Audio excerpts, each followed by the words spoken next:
não estavam aqui quando eu me apresentei. Meu nome é Maria Eduarda, sou estagiária da Startup Psi, sou estudante de psicologia, segundo período, e muito bem-vindos ao Congresso, né? O Congresso Nacional de Feminicídio no Brasil, um tema super importante. A gente está aqui com a nossa palestrante de hoje, né, desse horário, que é a Júlia Pinheiro. Seja muito bem-vinda, Júlia. Pode ficar à vontade, tá certo? Obrigada, Maria Eduarda. Bom, gente, boa tarde. É um prazer estar aqui com vocês, né? Espero trazer um pouquinho, assim, do que eu tenho me debruçado para estudar e para entender também, porque, de certa forma, isso impacta muito na nossa clínica, e eu quis trazer, né, essa temática para a gente poder pensar em como que a gente pode estar atuando de forma a acolher essas mudanças que vêm acontecendo, né? Porque quando a gente entende essa violência contra a mulher, né, um, como um comportamento, como somente um crime, e não encara isso profundamente como um fenômeno, ali bebendo até um pouco da sociologia para entender o que está acontecendo, a gente acaba ficando raso na atuação, né? Então, acho que é muito importante que a gente possa entender como que se estrutura a violência contra a mulher. E aí eu sei que as minhas colegas já falaram um pouquinho sobre isso nos congressos anteriores, né? E aí eu queria trazer, né, no ambiente virtual, como que isso tem se configurado, até porque nós temos visto muito a violência saindo do contexto do virtual, né, iniciando no virtual e vindo, né, para o nosso mundo real. Não que o virtual não seja real, já discutimos isso, né? Mas a gente tem visto, né, muito acontecer das pessoas se organizarem na internet para cometer atos de violência, né? E, infelizmente, com resultados até, né, no próprio feminicídio. Deixa eu só me achar aqui para eu passar o slide, gente. Foi.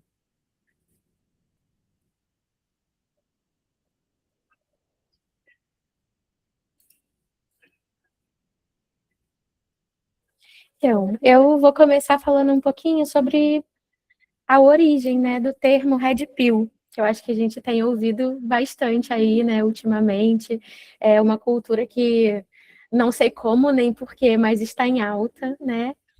E o termo Red Pill, ele vem lá do Matrix, que eu acho que é um filme que, pelo menos a gente da psicologia, precisa assistir desde o início. Então, quem não assistiu, eu acho interessante assistir, né?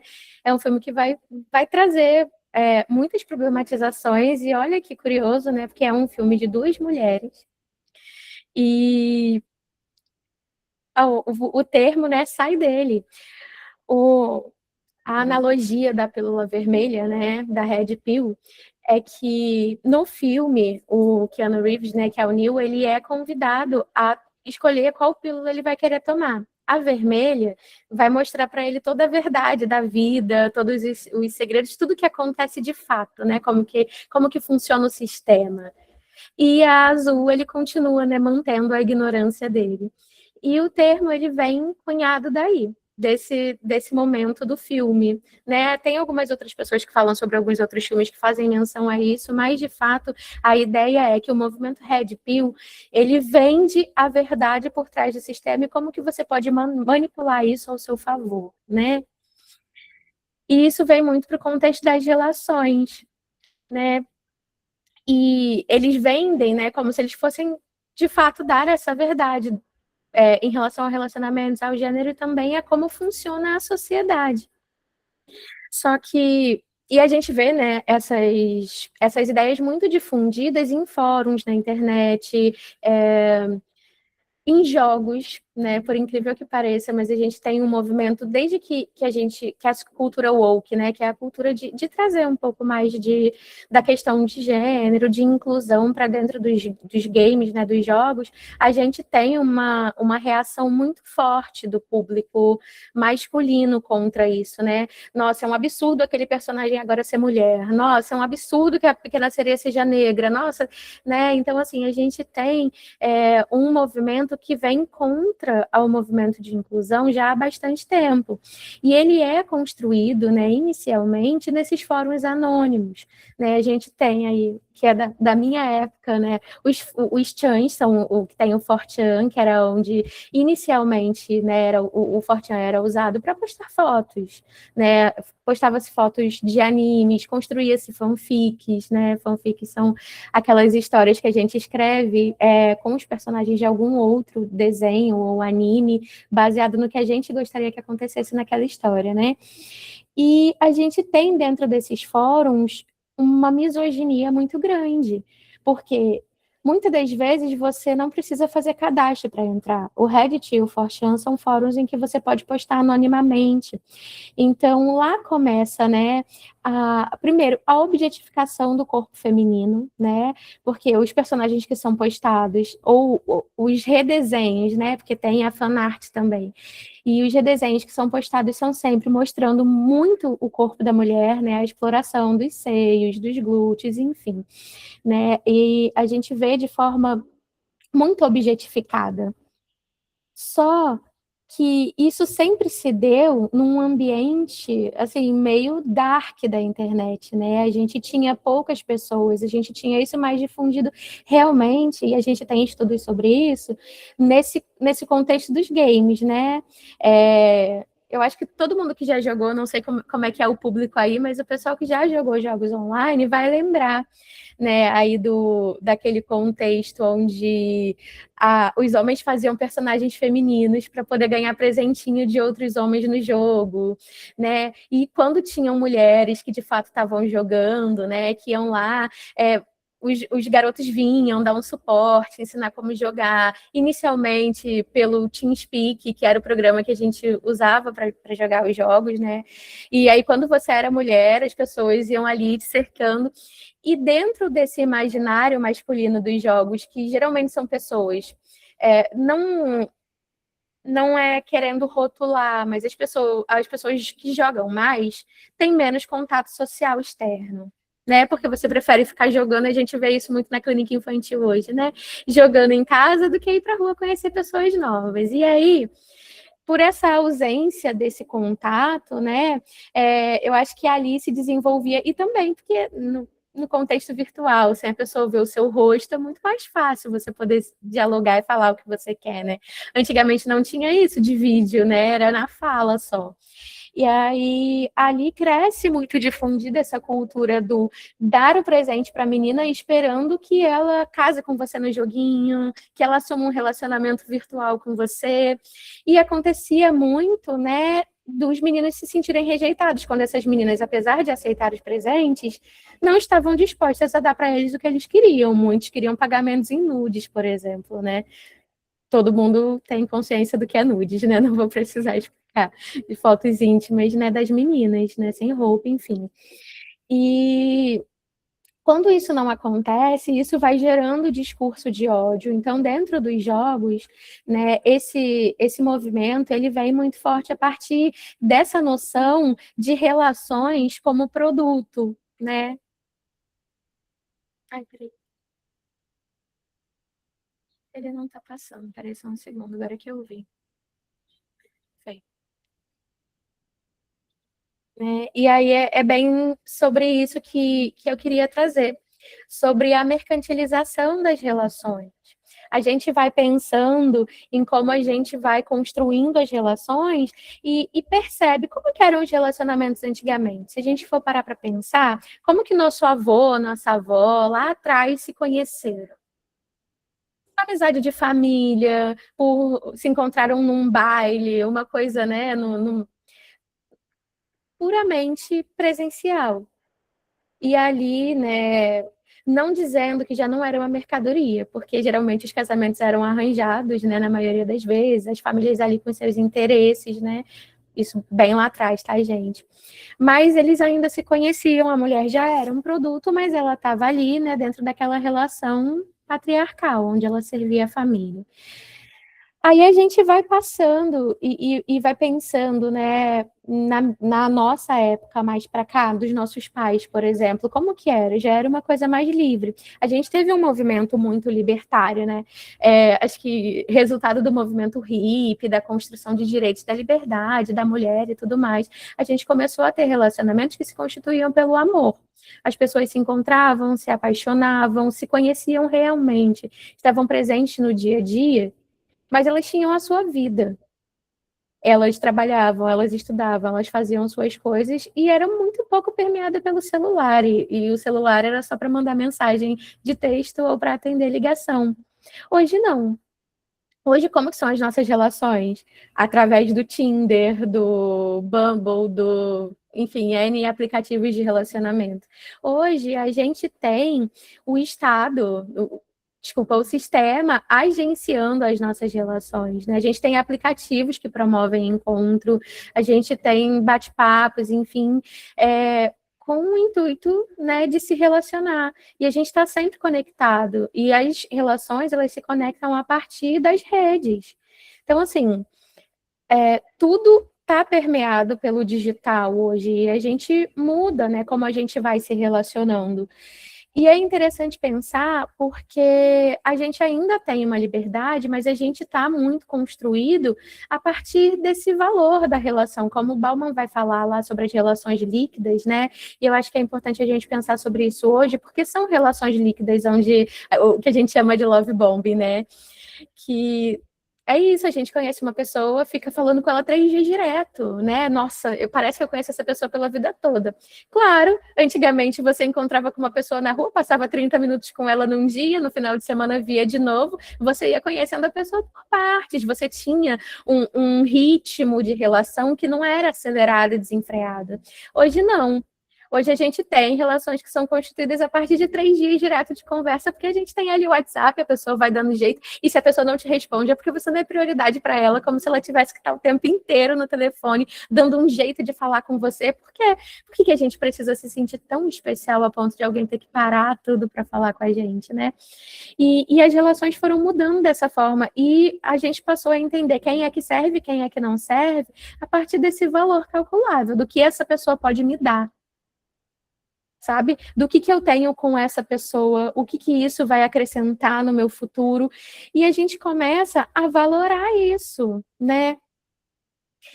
É como se, quanto mais, para homens, né? Quanto mais mulheres eles pegam, né? Mais famosos eles são, ou mais eles podem se gabar disso, né?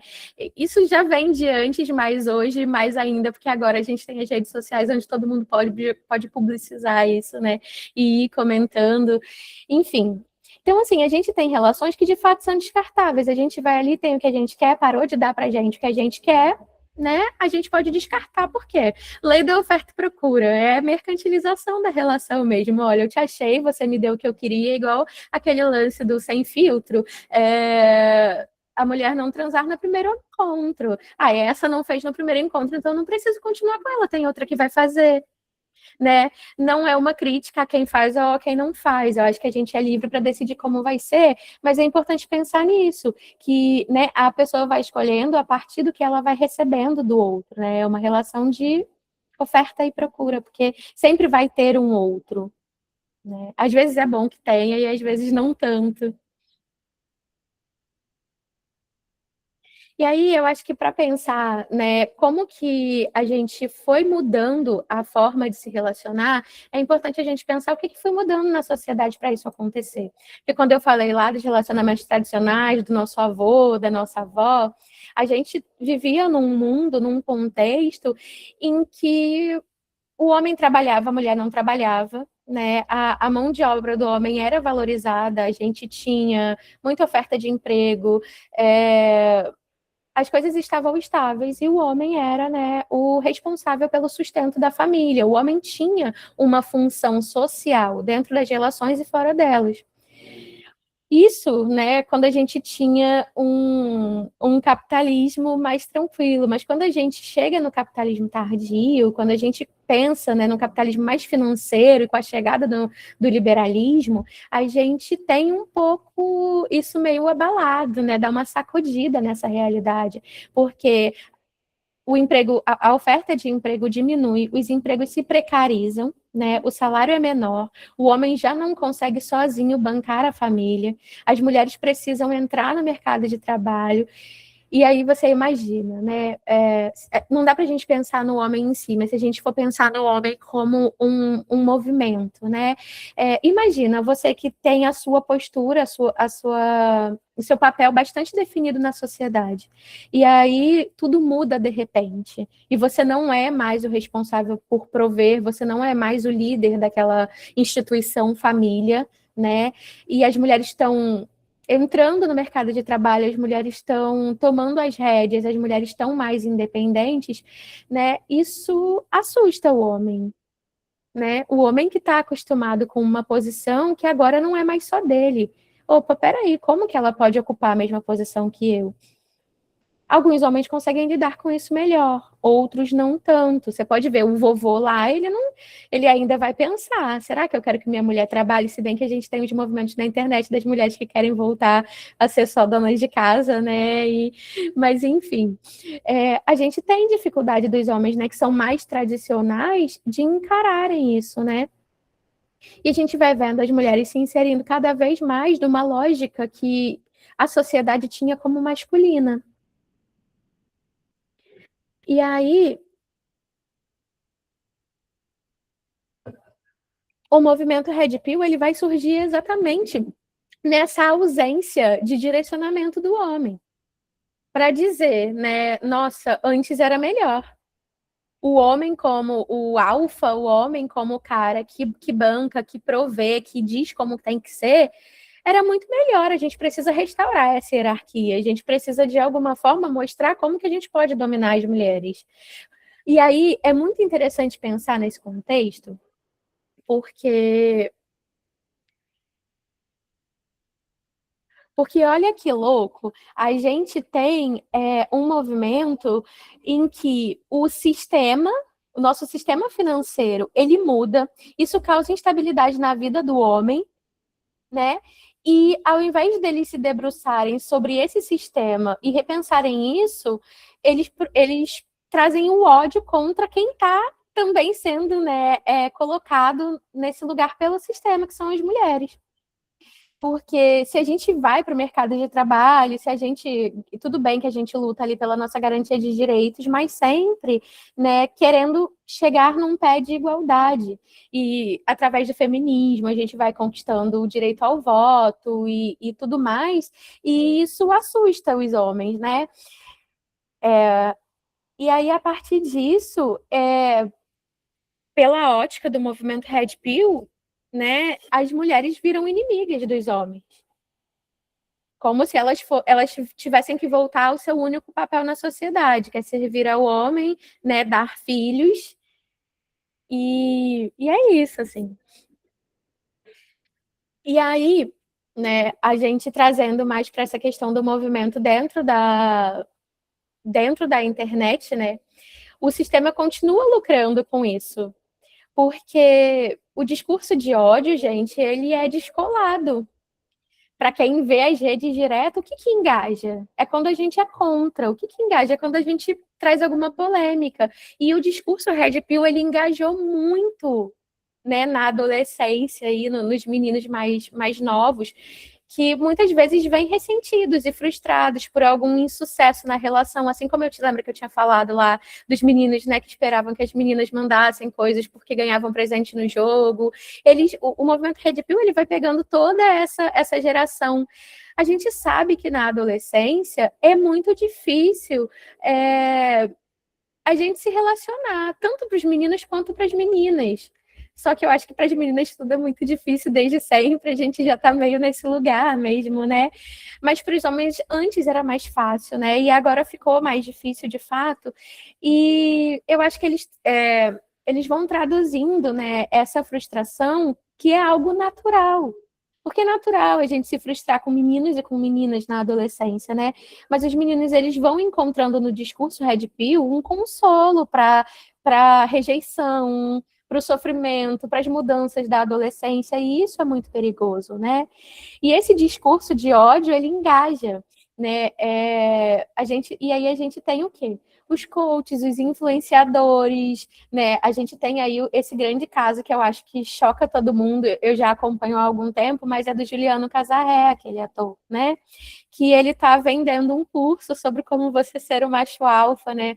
Teve até uma entrevista que ele deu ali, que foi bem, bem polêmica, não sei se vocês chegaram a assistir, não vou me estender sobre isso, mas a gente tem hoje, né, cursos mostrando sobre como você deve fazer para conquistar uma mulher, para colocar a mulher no lugar que ela tem que estar, né? Esse movimento Red Pill vem forte trazendo isso.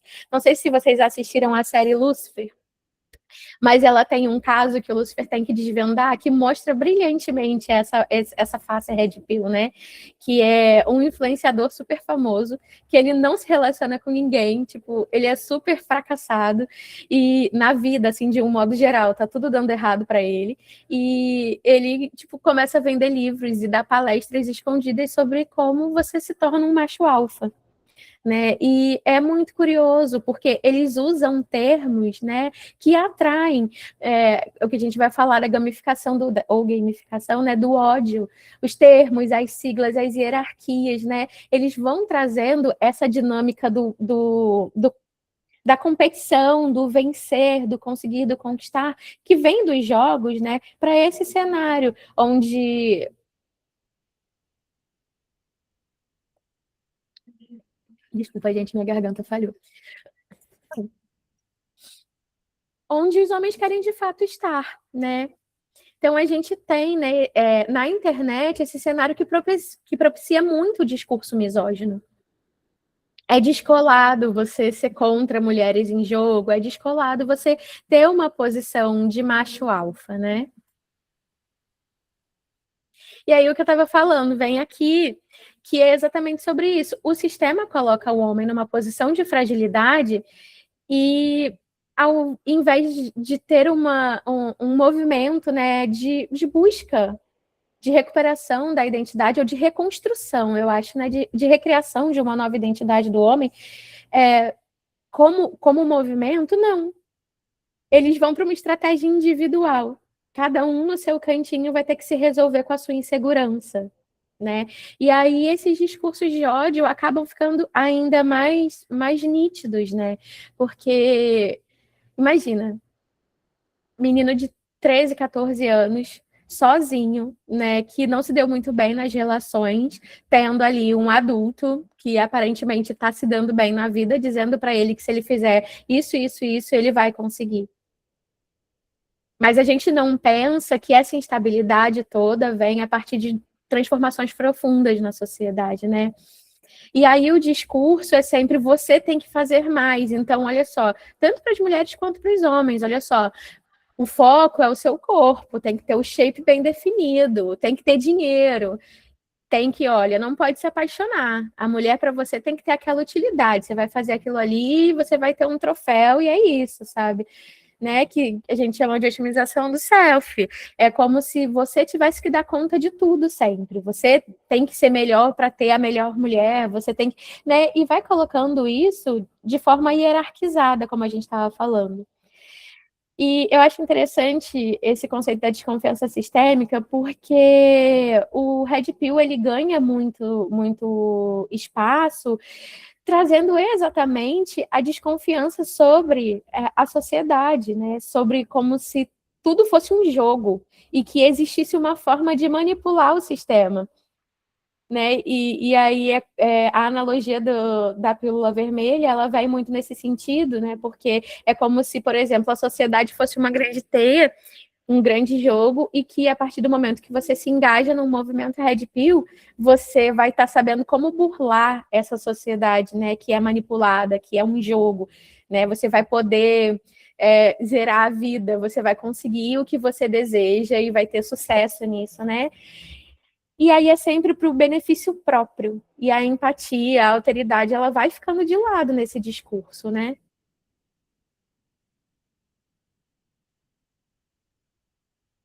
E aí, para propiciar ainda mais a misoginia nesse contexto, a gente tem, né, que eu estava falando sobre esses fóruns que são anônimos.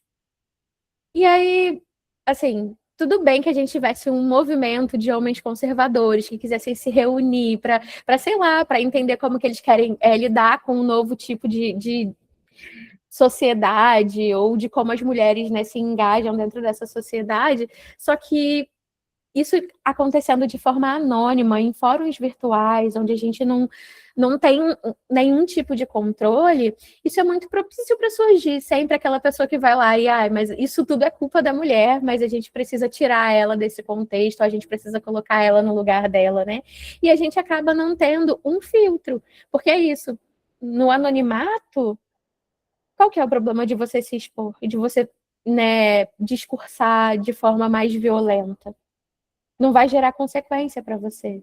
A gente tem legislações muito atrasadas agora, depois, né, da publicidade que a gente teve em relação aos casos, por exemplo, do Discord, que eu vou falar mais lá na frente. A gente começou a pensar em leis mais rígidas, né, para o controle da internet. Mas a gente não tinha isso até pouco tempo.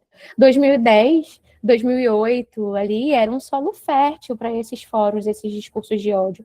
A gente tem um olhar mais direcionado para isso depois dos ataques nas escolas, depois dos próprios crimes do Discord, que o Fantástico noticiou, a gente tem um olhar mais voltado para isso, mas antes a gente não tinha isso. Não quer dizer que não acontecia.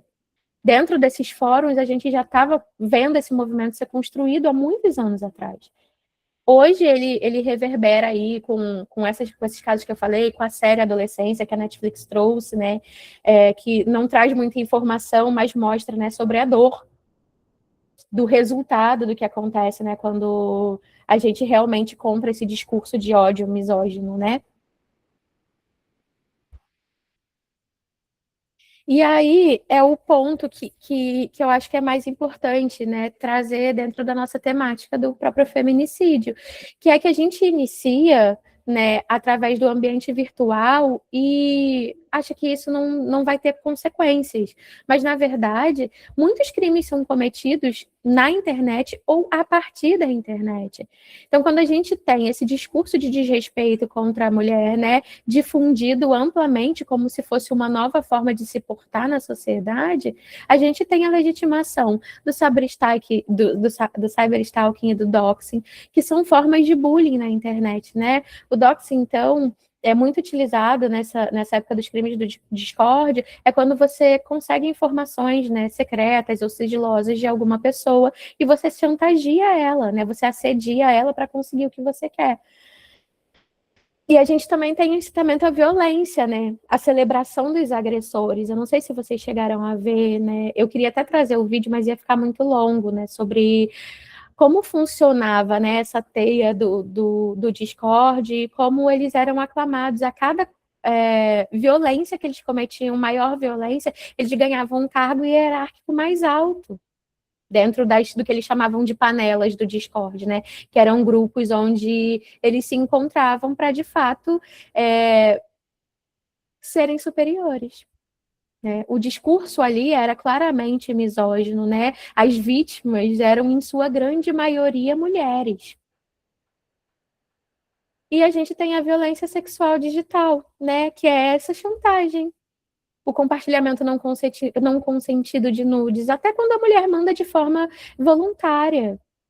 A gente tinha muito isso, homens que utilizavam os passos, né, que o Red Pill traz, para que o movimento Red Pill traz, para você conquistar a mulher ali no ambiente virtual, conquistava, né, pedia a mulher ali, voluntariamente dava, porque estava envolvida emocionalmente naquela relação, e esses nudes eram espalhados para uma comunidade inteira. Quantos casos, né, de meninas que foram expostas na internet a gente vê? Eu me lembro que isso aconteceu comigo, não comigo em si, mas quando eu estava no ensino médio, eu tive uma amiga que foi exposta. Né? Ela mandou pelo WhatsApp e era uma pessoa com quem ela estava se relacionando. E ela foi exposta, muitas pessoas viram uma foto íntima dela. Né? E isso por si só já é um crime. É uma desvalorização da mulher. E a violência vai se construindo no dia a dia, nessa desvalorização. E aí eu trouxe aqui alguns exemplos desse caso desses casos que a gente está falando e de até onde, né, esse movimento inconsequente acaba levando a gente.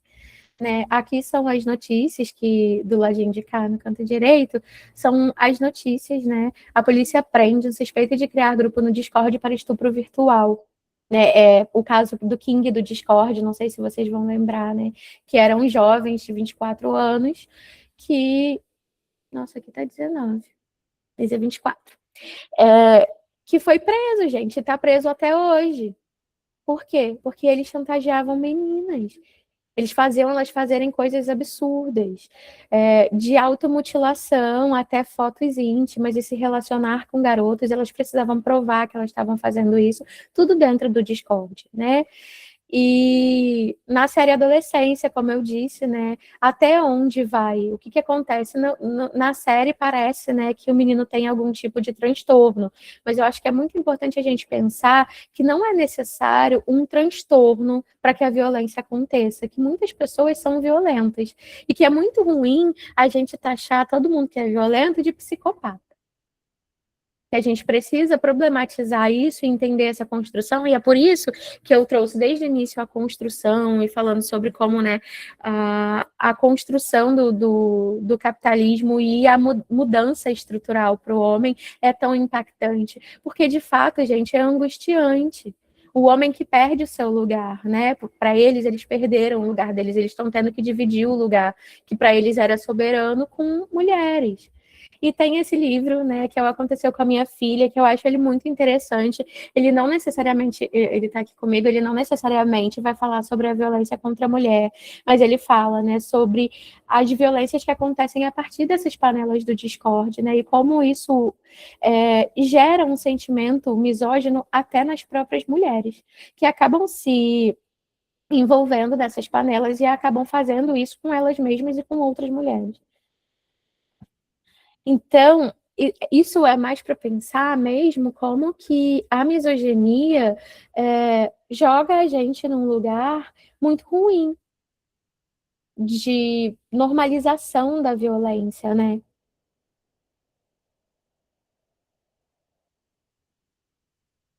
E aí é interessante pensar, né, que e recapitulando, como a gente estava falando, né, que eles conseguem tudo isso através desse discurso vazio de como manipular a sociedade, de como ver a realidade oculta, né? E os espaços digitais sem freio, né, que a gente não tem nenhum dispositivo que regule como que se prolifera esse movimento Red Pill na internet, né? Acabam propiciando esse crescimento da violência. E aí, como que a gente vai analisar isso, né, de uma forma mais ampla? Para nós, assim, da psicologia, para o pessoal que se debruça, né, nesse fenômeno, é interessante a gente pensar como uma crise de alteridade mesmo, né? Porque a mulher, ela deixa de ser um mistério, como todos nós somos, né? A mulher deixa de ser a mulher como um ser subjetivo para ser a mulher do jogo, a mulher o objeto de controle, né? Que o cara acha que se ele agir daquela maneira ali, ele vai ter os segredos da mulher desvendados e vai utilizar ela como objeto que ele quiser, né? E aí o afeto, ele é transformado em algo frio, né? Não há mais liberdade, né? Porque dentro do movimento, para eles não há mais liberdade da mulher, ela não vai mais escolher se relacionar com o cara, ela está se relacionando com ele porque ele zerou a vida, porque ele conseguiu ali fazer o passo a passo do movimento, né? E é interessante, pensando com um olhar mais fenomenológico, né? Como que esse fenômeno Red Pill se mostra, né? Porque ele traz uma segurança para o homem novamente. É como se o homem aquele homem lá que perdeu o trabalho, que perdeu a posição de provedor da família, ele encontrasse no movimento Red Pill de novo uma segurança. Só que ela é uma segurança artificial. Ela não existe, porque a gente sabe que não funciona aquele passo a passo, que ele não vai zerar a vida, que ele não vai conquistar qualquer mulher, ele não vai ser um macho alfa porque ele se integrou àquele movimento. Algumas mulheres, né, se propõem esse papel, como a esposa do Juliano Casarré, mas nem todas. Espero que a maioria não se proponha, porque é muito triste ver uma mulher se relacionando com um homem que ele acha que ele tem que ser o dono dela, né, e que ele vê tudo isso, toda a relação como um jogo. Só como estruturas sociais, e a gente perde a relação pela relação, a relação de carinho, de parceria, de construção de confiança e de vínculo, né? E o ambiente, né, digital e o anonimato servem como refúgio para isso, né? O impessoal. Eu aqui prolifero meu discurso de ódio, eu sou o macho alfa boladão. E aí, né? Será que eu sou isso mesmo na vida real? E aí vamos pensar o efeito disso nos adolescentes, nos homens hoje. Os homens que chegam na nossa clínica hoje chegam como? Diante desse discurso, sabe? Eu acho que é importante a gente pensar sobre isso. E aí eu acho que o nosso papel dentro disso, né, é promover novamente esse encontro desse homem, né, que se angustia por ter perdido a sua segurança, por ter perdido o seu papel pré-definido na sociedade, esse encontro com a angústia de que a gente não tem certezas, de que, na verdade, a gente nunca teve um papel bem definido, que a gente vai mudando conforme o nosso contexto histórico vai mudando. Né? A sociedade muda, o sistema muda, a vida muda e a gente vai nessa dança das cadeiras. E que é importante a gente não fugir disso, porque a gente precisa encarar as mudanças, e o papel do psicólogo nesse sentido é promover esse pensamento reflexivo do homem, de, peraí, por que eu tenho que ser o macho alfa? Por que eu me sinto inferior porque a minha mulher também trabalha? Né? O nosso papel é promover esse tipo de reflexão. Como que é se sentir mal só porque, né, uma mulher ocupa o mesmo espaço que você? E é importante que a gente possa trazer essa reflexão, né? E que a gente tenha consciência de que é doloroso, gente. A gente não está aqui demonizando o homem de forma nenhuma. A gente está aqui tentando responsabilizar ele pela existência dele. O anonimato das redes sociais não pode ser proliferado na vida real. A gente precisa responsabilizar eles pelos seus atos de ódio. É aquele caso clássico na roda de amigos, né? Você corrige o seu amigo que é machista? O outro homem não corrige o amigo dele. Né? É raro a gente ver homens que de fato tenham um discurso de responsabilização do outro homem. Não, tá todo mundo o tempo todo passando pano. Então, o nosso papel enquanto psicólogo também é desconstruir essa objetificação da mulher. Fazer o homem entender que tipo de relação que ele quer ter. Porque eu também não acho que seja agradável para o homem estar nessa posição de controle o tempo inteiro. De ter que seguir um protocolo de como se relacionar o tempo inteiro, gente. Quem se relaciona sabe, o relacionamento por si só já é um grande trabalho. Para a gente ficar vivendo papéis sociais com máscaras.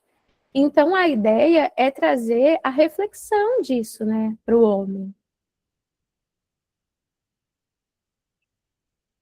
Né? A gente segue aqui ainda nessa lógica, né, aonde a gente, né, tem ali a imposição do ódio, o nosso papel é mostrar que, né, a alteridade ainda precisa existir e que, assim, a transformação, né, que a gente quer, né, da sociedade, ela não vai vir a partir do ódio. E que é preciso mostrar para os nossos pacientes, né, homens, ou que estejam ali com o pezinho, né, nessa angústia, né, de que a masculinidade também é um exercício de humanidade, que o homem precisa pensar no que ele quer.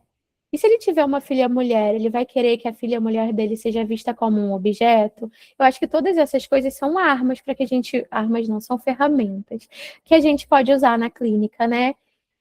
E a gente precisa também, para esses mesmos homens, denunciar essa violência oculta nesses algoritmos, né, gente? A gente precisa falar que na internet a gente vai encontrar muito discurso de ódio, né? Que não é porque está escrito ali e parece que faz sentido que aquilo de fato vai ser a segurança que o homem precisa. Não necessariamente aquele movimento vai trazer para ele o que foi retirado do homem lá atrás, né? que é o papel bem estabelecido. Também é importante entender o contexto para além do comportamento. Por que, que eu achei, né, muito importante trazer todo esse contexto e falar sobre essa construção? Porque quando a gente entende o homem misógino, o homem violento, só a partir daquele comportamento de violência, a gente pensa numa explicação psicopatológica, a gente pensa numa construção aí através de transtorno, e não necessariamente, a gente precisa entender que existe um contexto histórico atrás disso. É preciso entender o contexto daquele homem, entender como que aquele discurso, né, Red Pill, que esse discurso mais conservador, ele começou a fazer sentido para aquele homem. Né? O que você se identifica nesse discurso? Como que a gente pode desconstruir isso, né, a partir da nossa conversa ali? Eu acho que é importante a gente entender como que isso se dá no mundo, né? Como que esse fenômeno acaba ali, acaba ali corrompendo o homem e trazendo ele, né, para esse lugar de ódio. Como que isso se constituiu para cada um dos homens que chegam para a gente, né? E que a gente possa entender como isso se dá para poder desconstruir isso, né? Porque uma masculinidade saudável é uma masculinidade com responsabilidade. E não parece muito responsável por si, né? O homem que prolifera discurso de ódio por aí e que ataca as mulheres da maneira que tem atacado. E é isso, gente.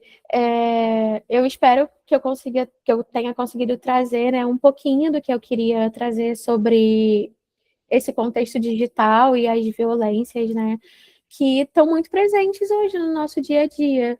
Então, assim, eu fico muito preocupada, porque eu fui constituída nesse ambiente virtual. Essas panelas, isso acontecia muito antes do próprio Discord, sabe, gente? O Fortean, o Reddit, esses espaços, eles sempre foram muito violentos.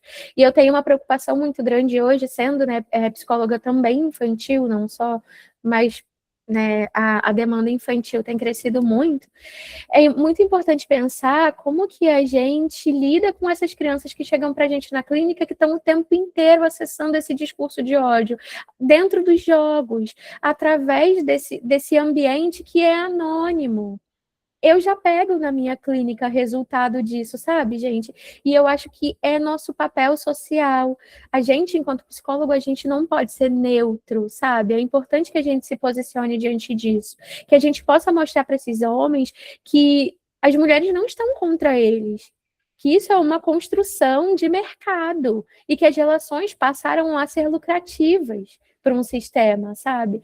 E que se a gente não traz isso, e a gente não desconstrói esse discurso de ódio virtual, a gente vai perder cada vez mais homens para esse ambiente de violência e esse movimento conservador que só traz violência e que resulta muitas vezes, em feminicídio.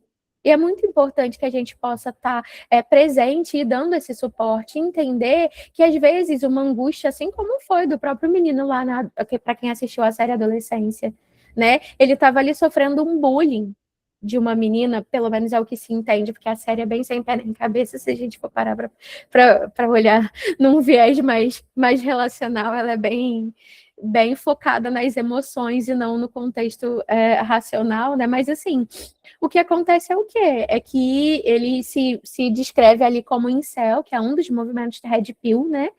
E que é o celibatário involuntário, né? E aí ele se sente rejeitado pelas mulheres, e essa angústia motiva nele